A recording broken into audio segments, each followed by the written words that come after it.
మీ శత్రువులను ప్రేమించుడి, మీ శత్రువుల కొరకు ప్రార్థన చేయుడి.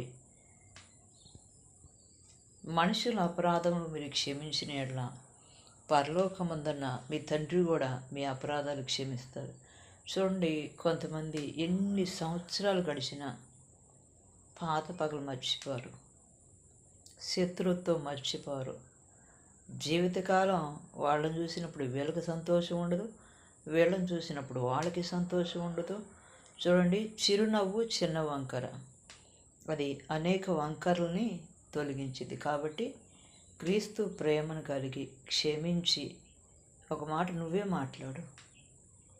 వారు వచ్చి నిన్ను పలకరించాలని ఏదైతే నువ్వు అనుకుంటున్నావో మొదట అది నిన్నే చేయమంటున్నాడు దేవుడు. తగ్గించుకుని వారు హెచ్చించబడి. కాబట్టి నిన్ను తగ్గించుకొని సమాధాన పడటం, క్షమించటం, దేవుని ప్రేమతో ప్రేమించటం వల్ల నీ కుటుంబం దీవించబడితే నువ్వు ఆధ్యాత్మికంగా ఎదగలుగుతావు. Praise the lord.